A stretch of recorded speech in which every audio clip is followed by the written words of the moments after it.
10 हाँ जी। तो सर्वप्रथम मैं इस स्कीम के बारे में थोड़ा सा मैं शेयर कर देता हूँ।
जैसा कि स्क्रीन पे दिख रहा होगा, ये अग्निपथ स्कीम है, जिसके माध्यम से अग्निवीर नाम से हमारे जो युवा होंगे वो इंडियन आर्मी, इंडियन नेवी और इंडियन एयरफोर्स में भर्ती किए जाएंगे। और इस स्कीम की जो मोटी मोटी बातें हैं, हम लोग इसको देखते हैं।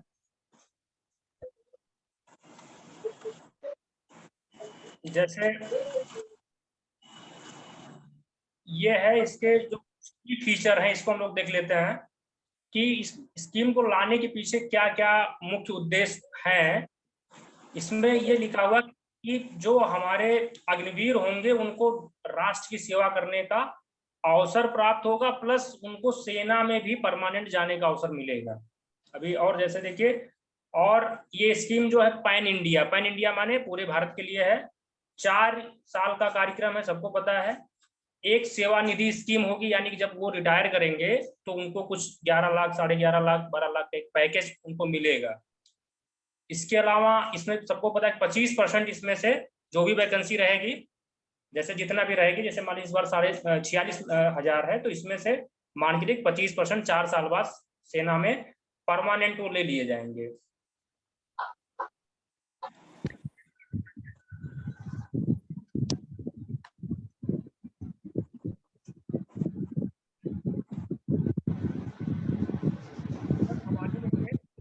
बाकी आर्म फोर्स इसमें ये लाया गया है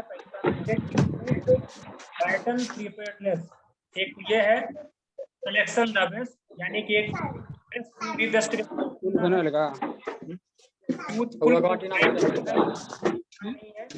एकदम एकदम यही तो टारगेट में है। पार्टिसिपेंट अपना ऑडियो ऑफ रखें। एक है individual to harness benefit of skill India, यानी कि ये है कि वारफेयर की हो रही है।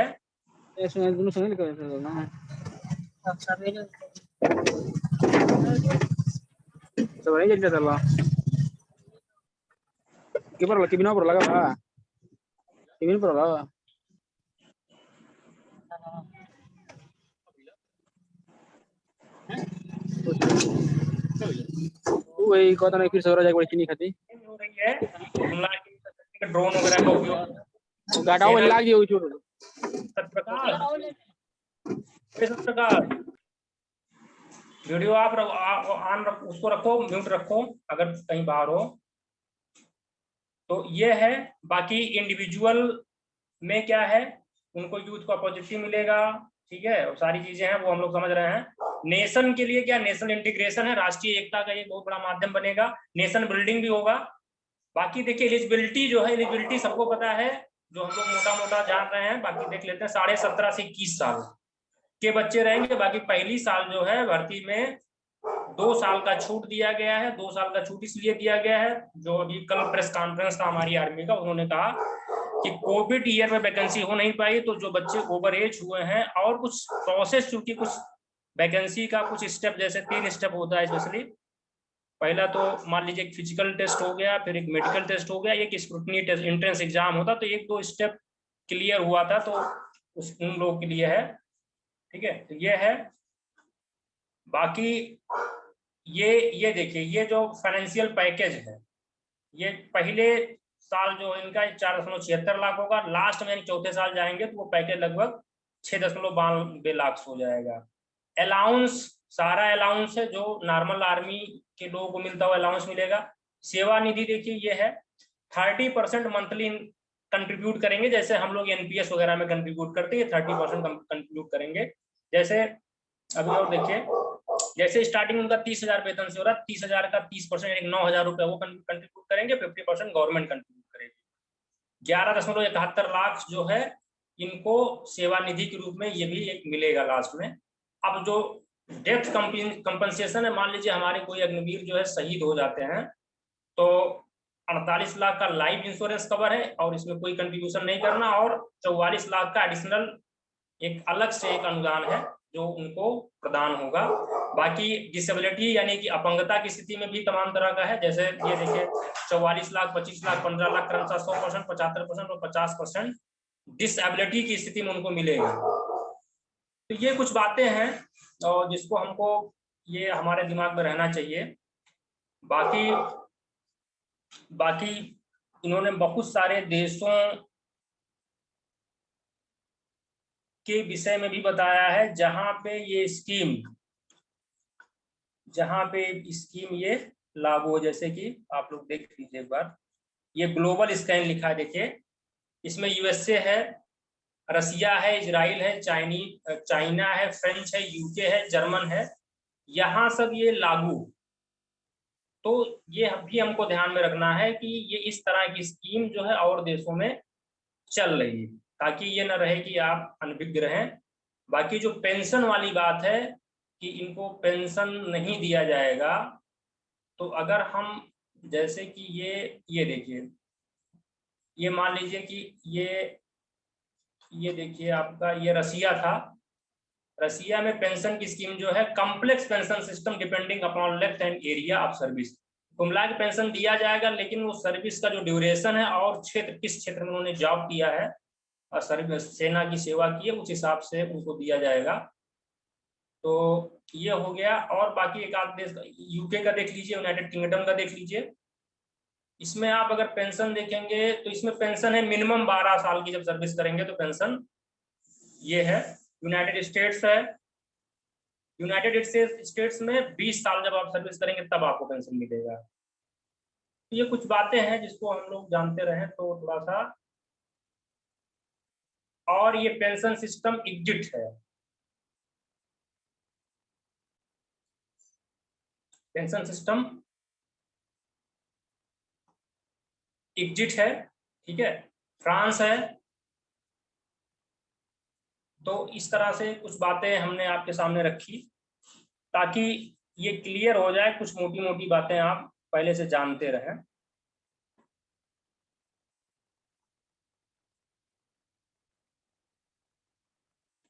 तो अब मैं हमारे कॉलेज में, हमारे महाविद्यालय में, हमारे यहाँ सैन्य विज्ञान का विषय चलता है, और एक विशेषज्ञ के तौर पे, चूंकि हमारे यहाँ डॉक्टर प्रदीप कुमार राय हैं, उनका विषय है, एक विशेषज्ञ के तौर पे उनको हमने आमंत्रित किया है, और हम चाहते हैं कि वो अपनी राय, जो कुछ मुद्दे इस समय उठ रहे हैं उस पर अपनी राय व्यक्त करें। जैसे कि इस स्कीम से ये कहा जा रहा है कि भारत सरकार इसमें ठेका प्रथा को बढ़ावा दे रही है। तो इसके अलावा इनके लिए पेंशन वगैरह नहीं है। तो पहले मैं ये निवेदन करूंगा कि वो ठेका प्रथा मिल रहा है, इस बात से कितना वो क्या इत्तेफाक रखते हैं। Doctor Pradeep, over to doctor Pradeep Kumar. हाँ, धन्यवाद। बहुत जितने लोग जुड़ पाए हैं सबको बहुत धन्यवाद। जुड़ना चाहिए, ऐसे कार्यक्रम में ज़्यादा होता है। तो कि जो बहुत एक तो भ्रांतियां हो गई। अभी तो बादल के इतने धुंध छाए हुए हैं इंफॉर्मेशन पे कि सही बात बहुत लोगों तक पहुंच भी नहीं पा रही है, या बहुत लोग सही बात को जानना भी नहीं चाह रहे हैं। तो ये थोड़ी समस्या आ रही है, और ये सब राजनीतिक कारणों से हो रहा है। खैर, देखिए, जब अग्निवीर योजना या अग्निपथ की योजना आई, तो ऐसा नहीं कि एक दिन में सरकार अपनी टोपी किसी को पहना दी। सहसा नहीं हुआ, ये वर्षों की कवायद थी। 1989 से ही सेना इस तरह की कोई क्रांतिकारी परिवर्तन के विषय में सोच रही। आज की वैश्विक आवश्यकताएं भी ऐसी हैं। अगर अंतर्राष्ट्रीय स्तर पे अन्य देशों की सैन्य सेवाओं को देखा जाए, आज की सामरिकी बदल गई है, आज की रणनीति बदल गई है, आज की तकनीकी बदल गई है, हथियार बदल गए हैं, उनके यूज के सिस्टम बदल गए हैं। तो सबको मिला के अगर देखा जाए तो सेना की संख्या भी कम की जानी बहुत ही आवश्यक है। अब पहले जमाने की तरह नहीं कि हमारी सेनाओं की संख्या जितनी होगी हम विजय के चांसेस उतने बढ़ेंगे। अब वो दौर गया। अभी 1980 तक जो है चीन की सेना 40 लाख थी, और आज 2022 में उसकी सेना 20 लाख है। हम 15.5-16 लाख के करीब है एक्टिव जो आर्मी बोली जाती है। यानी चीन हमसे आगे है। तो हम जानते हैं कि ये एक बड़ा प्लेयर है, वो अंतर्राष्ट्रीय स्तर का महाशक्ति। उसको मान लें, थोड़ा सा हम इनमी है कंट्री है तो हम महाशक्ति स्वीकार करने में परहेज करते हैं, लेकिन सत्यता ये है कि आज अगर महाशक्तिशाली राष्ट्र देखा जाए तो चीन है, निश्चित तौर पे है। तो चीन समय से पहले चीजों को समझा, उसने अपने स्थूलकाय में जो विकार थे उसको हटाए, यानी सेना की संख्या को कम किया और महज 20 लाख लाया। क्यों? क्योंकि तकनीकी विकास करना, सेना पे जो अन्य खर्च होते हैं, जैसे उनको सैलरी देना हो या पेंशन पे खर्च है, वो सबको रोक के ही आप सैन्य आधुनिकीकरण या सैन्य सुधार कर सकते हैं। अगर आपका बहुत सा पैसा सैलरी में चला जाए, बहुत सा पैसा आपका चला जाए इन चीजों में चला जाए, तो आप आधुनिकीकरण नहीं कर पाएंगे, अच्छे तकनीकी विकास, वैज्ञानिक विकास, प्रौद्योगिकी विकास नहीं कर पाएंगे। और आज मांग यही है। क्यों? क्योंकि आगे आने वाला युद्ध में ब्लड सेड नहीं होगा, रक्त नहीं बहाए जाएंगे, तकनीकी तौर पर पंखुड़ बना दिया जाएगा। मतलब आपकी इलेक्ट्रिसिटी काट दी जाए, पूरे देश में अंधेरा हो, रोबोटिक्स आ जाए, नैनो टेक्नोलॉजी आ जाए, मशीनीकरण आ जाए, यंत्रीकरण आ जाए, कि जिससे इस तरह की वार हो तो बिना रक्त बहाए आप पूरी तरह से युद्ध में पराजित हो जाए। ऐसे समय में जब आप जीवित हैं, जिंदा हैं, तो आपको स्थूल काय बहुत बड़ी army, personal army force, arm force की आवश्यकता नहीं है। तो इसको देखकर वैश्विक परिदृश्य में सबके कंधे से कंधा मिलाकर साथ में अगर चलना है तो सबका अनुकरण करना पड़ेगा, और उसी हिसाब से आप चल सकते हैं। यानी एक चीज तो जानिए, ये अग्निपथ या अग्निवीर की योजना आई है तो एक दिन में सहसा नहीं आई, रातों रात नहीं कि सरकार का मन किया और सुबह अनाउंस कर दिया, ऐसा नहीं है। सेना की तमाम कमेटियां होती हैं।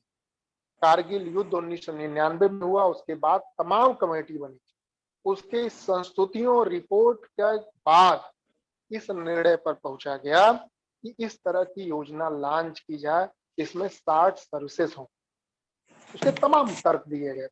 कहा गया जो यंगस्टर्स हैं वो हमेशा जो है युद्ध में बड़ी भूमिका का निर्वहन करते हैं। जो 50 साल 52 साल का सैनिक है, उसकी कार्य क्षमता, उसकी स्नायु तंत्र, उसका स्पंदन, उसकी श्रवण शक्ति, ग्रहण शक्ति, हर चीज में ह्रास होता है। और जो 17.5, 18 साल, 19 साल, 20 साल का युवा होगा, वो करंट होगा, अपने आप में करंट। यानी कि जब बॉर्डर पे अपॉइंटमेंट की बात हो, जब उसको टफेस्ट एरिया दिया जाए, उसको बहुत हिली एरिया दिया जाएगा, तो वो बहुत अच्छा करेगा, उसमें वो चढ़ सकता है। जैसे एक हल्के फुल्का आदमी है तो वो पेड़ पे चढ़ना है तो टॉप तक जाएगा, लेकिन एक वही हेल्दी आदमी है, तंदुरुस्त है, सुखाय है, तो वो चढ़ने में अक्षम होगा। तो जाहिर सी बात है, शारीरिक बनावट है, समय के साथ उसमें चीजें बदलती हैं। तो वो हिल पे, और जानते हैं कि हमारे जो दो परम शत्रु हैं वो हिली एरिया के हैं, उत्तरी क्षेत्र के, दोनों परमाणु संपन्न राष्ट्र हैं। उनसे अगर जीतना है तो हमें माउंटेन वार में बहुत ही दक्ष होना पड़ेगा। इसलिए माउंटेन वार के लिए सबसे अप्रोप्रिएट अगर कोई है तो वो यूथ है, और यूथ का सेना में रहना मतलब पूरी सेना का नौजवान होना कहलाएगा, और निश्चित तौर पे वो अच्छा रोल प्ले करेंगे, ये निसंदेह है। लेकिन जी निष्क्रिय भाव से कौन सोचता है? आज तो जी एक राजनीतिक चश्मा है, राजनीतिक चश्मा लगा के लोग उसी भाव से सोचते हैं और उस चीज को लोगों को दिखाते हैं और उस तरह से अपना जो है उकसा कर एक तरह से राजनीतिक विरोध कराते हैं। तो मेरा कहना है कि रातों रात नहीं आया, 1989 से इस पे चहलकदमी चल रही थी, उसके तमाम रिपोर्ट्स के आधार पर। और एक चीज जो मुझे अच्छी लगी कि सरकार बार बार कर रही कि जो इसमें कमियां हैं उसके विषय में बात करें, समय रहते हम सुधार करेंगे। जैसे 25% लोगों को ऑब्जर्व कर लिया जाएगा, 75% लोगों को बाहर किया जाएगा। लेकिन अभी सीआरपीएफ जैसे और पैरामिलिट्री फोर्सेज जो होते हैं, जो गृह मंत्रालय के अधीन होते हैं, उन्होंने बोला है कि मैं 10% लोगों को अपने यहाँ सेवा दूंगा। असम राइफल्स हुआ, तमाम स्टेट की पुलिस हुई, वो बोल रहा है कि 10% लोगों को मैं अपने यहाँ।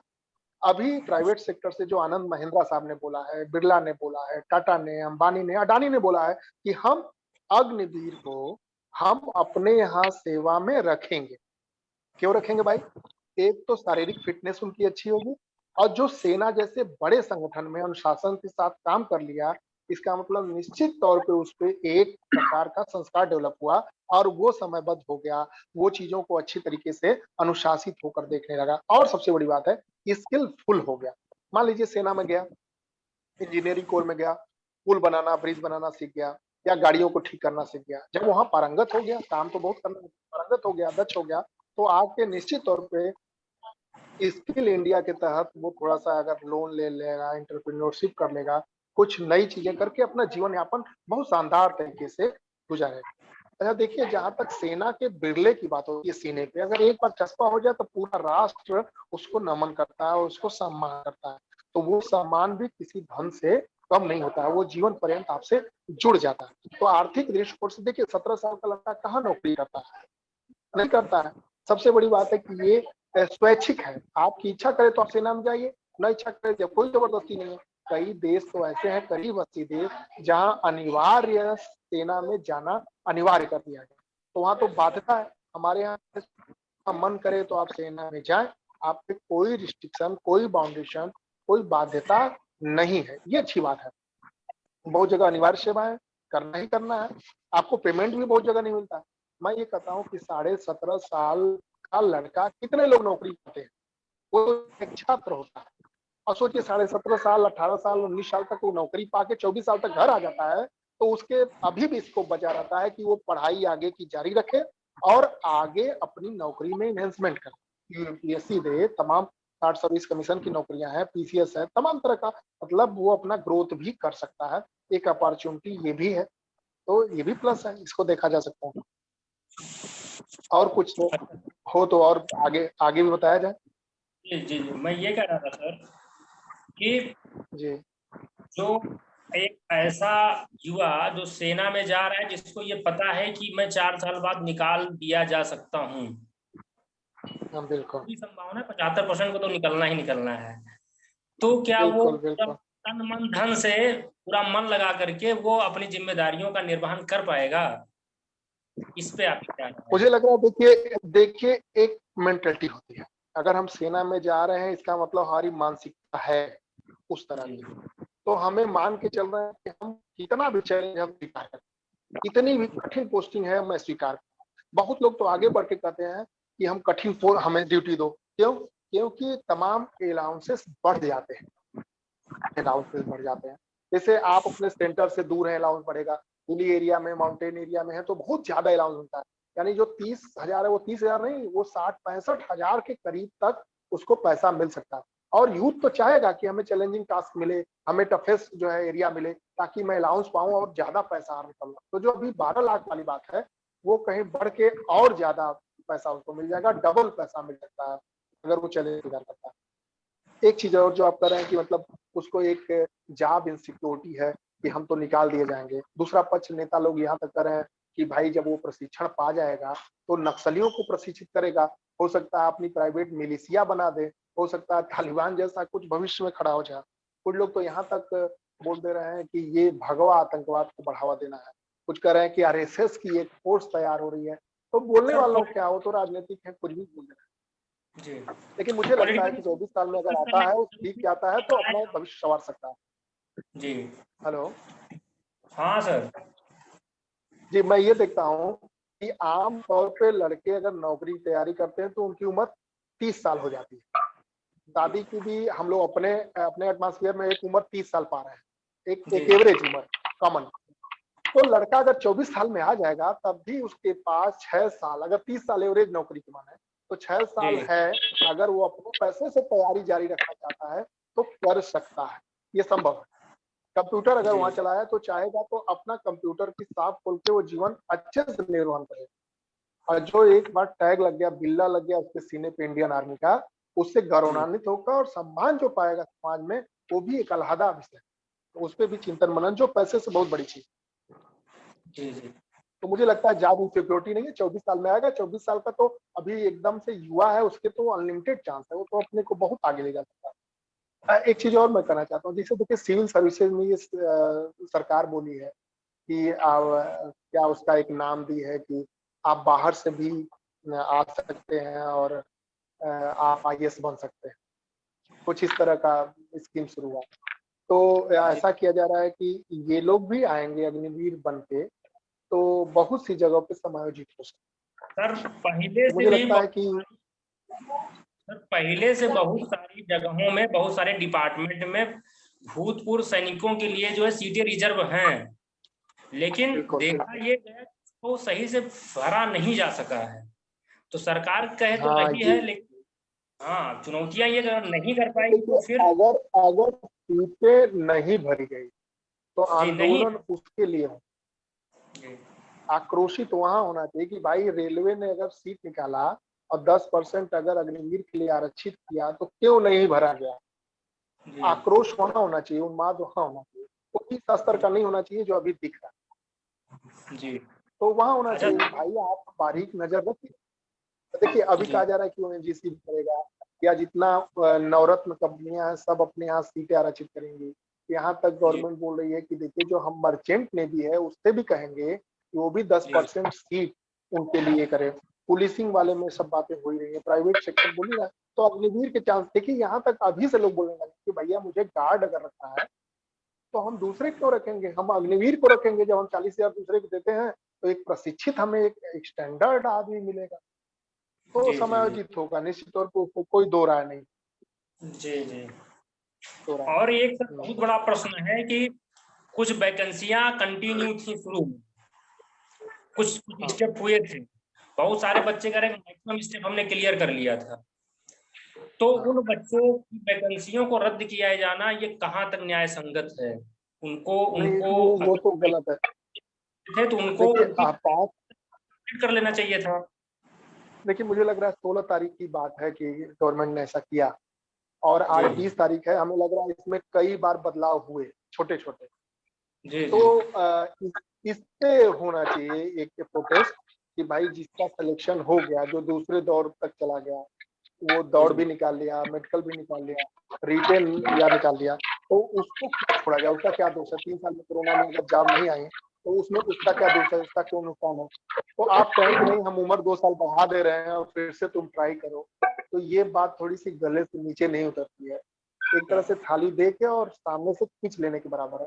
तो ये होना चाहिए कि उनको थोड़ा सा आरक्षण इसमें देना चाहिए कि जो बच्चे निकाल लिया, स्टेप आगे बढ़े, उनको इतनी सीटें मान के चला जाए कि उनके लिए कुछ इस तरह की व्यवस्था किया जाए, जो बचा है हालांकि राउंड उनका सर पूरा किया। आर्मी का जो प्रेस कॉन्फ्रेंस था उसमें उसमें ये बात आई थी, तो उसमें जो लेफ्टिनेंट जनरल जनरल पुरी हैं उन्होंने ये बात रखी कि 2 साल में, और एक तो कोरोना के दौरान भाई फिजिकल कंडीशन उसकी वर्तमान में क्या है, उसमें बहुत सारे चेंजेज आ सकते हैं। इसलिए हम फिजिकल टेस्ट और मेडिकल टेस्ट के आधार पर उनको अंदर करना हमारे लिए वो मतलब हमारे लिए स्वीकार नहीं, क्योंकि 2 साल में उनके फिजिकल और मेडिकल टेस्ट में बहुत सारे बदलाव आ सकते हैं, शरीर में नकारात्मक परिवर्तन हो सकता है। क्योंकि आर्मी में छोटी छोटी बातें हैं, एक हेल्थ एक डिसिप्लिन, 2 चीजें हैं। ये सब चीजें थोड़ी सी है, इसको और गहराई से देखने की जरूरत है कि क्या इसमें बेहतर हो सकता है, और जी। संवेदनात्मक तरीके से भी थोड़ा सा इन चीजों को देखना चाहिए, क्योंकि परिवार बहुत आसान्वित हो जाता है। जैसे हम जी। पढ़ने लिखने में एवरेज हैं, हमारा फिजिकल स्ट्रेंथ बहुत अच्छी है, कैलिबर पोटेंशियल बहुत अच्छी है, तो हम एक आस लगाए बैठे हैं कि नहीं हमारा यहाँ होगा, और आप तो 2 स्टेप हम आगे बढ़ गए, अचानक से कोरोना आ गया और हमारी नौकरी छिन गई। तो इस पे थोड़ा सा संवेदनात्मक ढंग से सरकार जी। को भी सोचना पड़ेगा, और जैसे छोटे-छोटे सुधार हमें अभी 5 दिन में मिले, हो सकता है कि इस पे दबाव बने और थोड़ा ध्यान जाए और इसमें भी कुछ सुधार, ऐसे अच्छा विषयों सर, विरोध होगा। एक बहुत बड़ा प्रश्न है कि जो आर्मी की जो स्ट्रेंथ है, जैसे आर्मी की जो मेन स्ट्रेंथ है वो 12 लाख है, सिविल डिफेंस को ले लेंगे तो 14 लाख हो जाता है। मतलब सिविल डिफेंस भी काम करता है, जो क्लर्क वगैरह उसमें पूरे सिस्टम के लिए काम करते हैं। तो एक बहुत बड़ा प्रश्न ये है ना कि आर्मी की संख्या को ड्रेस्टिकली, मतलब बहुत ज्यादा कम करने का प्रयास किया जा रहा है। मतलब जो परमानेंट आर्मी है वो कहीं न कहीं धीरे धीरे जो वैकेंसी आप चूंकि परमानेंट कम कर रहे हैं, 2 साल वैकेंसी आई नहीं, मान के लेकर 1.5 से 1.25 लाख स्ट्रेंथ हमारी वैसे ही कम हो गई है। तो एक बहुत बड़ा प्रश्न है कि जैसे जनरल BS राजू ने बात रखी कि भाई हम 14 लाख है तो 7 लाख हमारे अग्निवीर होंगे, 7 लाख हमारे जो है परमानेंट जो है उस तरह की। तो यही एक इशूज है जिसपे चल रहा है कि भाई आप पूरी तरह से अगर अग्निवीर ही कर लेंगे तो वो पता लगा कि कहीं हम जो एक कह सकते संतुलन गड़बड़ा ना जाए, क्योंकि ये बहुत बड़ा प्रश्न है कि बच्चे जो जा रहे हैं इनकी 4 साल में एक ट्रेनिंग, चीज तो होती है कि नहीं, 4 साल में ट्रेनिंग संभव ही नहीं सही है। जानकारी कर पाए सही से। उसके लिए लोग कहते हैं कम से कम 6 साल 7 साल लगता है तब वो जाके ट्रेंड हो पाते हैं। तो इस पे क्या कहना चाहेंगे देखिए, आप? जिसे कहीं भी सफलता के लिए कहीं भी जरूरी है कि जोश और अनुभव दोनों। जी जी जैसे जी बहुत अनुभवी आदमी हुई होता है, लेकिन उसको जोश की कई बार कमी रहती, तो बहुत कुछ तुरंत डिसीजन नहीं कर, जी समस्या हुई तो निदान नहीं कर पाए। देखिए, हम जी देखते हैं कि लोग कहते हैं कि नौकरी जीवन में शुरू के 5-10 साल ही होते हैं, उसके बाद जी तो टाइम पास। नया जी IAS जब रिक्रूट होता है, खासकर से साउथ इंडियन अगर है, तो वो तहलका जी मचा देता है जिलों में, क्योंकि वो जी पढ़ के आया होता है, उसको बदलाव की जो एक जुनून होता है, एक नशा होता है, और वास्तव में वही कुछ कर पाया है जीवन में जिसको नशा, जिसको नशा हो जी बदलाव का, जो क्रांति का। और क्रांति वही कर सकता है जो युवा सोच का हो, युवा शरीर का हो। तो संतुलन जी बनाए रखिए, 50-50 करिए, निर्देशन जी में काम चले। ऐसा नहीं कि आप कोई कंपनी एकदम नयों की कर दें या कोई एकदम पुरानों कर दें, नहीं, जी उसमें मिक्स मामला रहे कि अगर 20 नए हैं तो 20 पुराने रहे, उनके गाइडेंस में वो चले, तो जोश, अनुभव, युवा शक्ति सब कुछ साथ रहेगी। तो मुझे लग रहा है जी। कि इस तरह की चीजों की आवश्यकता है, और दोनों अच्छा। का समन्वय, कोऑर्डिनेशन की आवश्यकता है। एक और मांग दिख रही है कि सेना के जो बड़े अधिकारी हैं उनमें भी अग्निवीर का योजना लॉन्च किया जाए। तमाम बेतुकी मांगे भी आ रही हैं कि जो हमारे यहाँ नेता हैं उसमें भी अग्निवीर की योजना हो। तो ये सब तो एक राजनीतिक है, लेकिन मुझे लगता हाँ, है वो कि 24 साल में भावनात्मक अगर चीज वो है, हटता है सेवा से, तब भी बहुत कुछ कर सकता उसमें भावनात्मक चीज है, उसमें कोई दो राय नहीं है। तो है। बिल्कुल। ये एक इशू है, डिबेटेबल है, सही बात है। बहुत जो बड़े मुद्दे होते हैं उसके साथ प्रॉस एंड कॉन्स लगे रहते हैं, इसमें कोई दो राय नहीं है। और ये जैसे बिल्कुल। GST वगैरह हो गया, जिस तरह से पहले शुरू में विरोध किया गया, फिर उसके बाद अब लेकिन आज देखा जा रहा है कि स्कीम मोटा मोटा सक्सेसफुल है, क्योंकि इस समय हमारी मंथली जो GST आ रही है 2 लाख प्लस आ रही है, 2 लाख करोड़ प्लस आ रही है। और इवन ये भी कह सकते हैं कि वर्तमान प्रधानमंत्री जब मुख्यमंत्री थे तो उन्होंने भी GST का विरोध किया था, लेकिन जब ये बिल्कुल आए तो राजनीतिक विरोध। राजनीतिक विरोध है। तो देखिए, आधार स्कीम का बहुत ज्यादा विरोध हो रहा हुआ, और आधार जी से आज मतलब निर्वाचन कार्ड को जोड़ा जा रहा है। हम कहीं पढ़े कि शुरुआत हो गई। इसका जी जी मतलब जी भविष्य ये है कि घर बैठ के आप अपने मोबाइल से वोट डालेंगे। सोचिए वो जी समय जी कितना अच्छा होगा कि जी सारा ड्रिलिंग खत्म हो जाए। जैसे चुनाव होता है तो सूचनाएं होती हैं, हम आप सब लोग ट्रेनिंग में जुट जाते हैं, कोई सेक्टर मजिस्ट्रेट हो गया, कोई फील्ड मजिस्ट्रेट हो गया, तो हर आदमी परेशान, हेक्टिक शेड्यूल होता है, देश परेशान, ठप हो जाती है व्यवस्था। और हर जी। इतना बड़ा लोकतंत्र, इतना बड़ा प्रदेशों का देश कि हर समय कहीं ना कहीं चुनाव होते रहते हैं, तो ये पूरी मशीनरी उसमें लगी रहती है। तो ये अगर सिस्टम हो जाए तो कितना अच्छा हो। लेकिन आधार का विरोध हुआ था, पैन कार्ड का जी। विरोध हुआ, जीएसटी का विरोध हुआ, तो ये जी। तो राजनीतिक विरोध है। और इसमें कंसेंसस नहीं बनेगा तो ये देश पीछे जाएगा, और जा ही रहा है। जिस गति से आगे जाना चाहिए हम देख ही रहे हैं कि नहीं जा रहा। जी। तो ये तो सब विरोध है, लेकिन मुझे पर्सनली फील होता है एक्सपर्ट को सुन के, और खास तौर से जब ये लगा कि ये सेना की स्कीम है, न कि राजनीतिक स्कीम।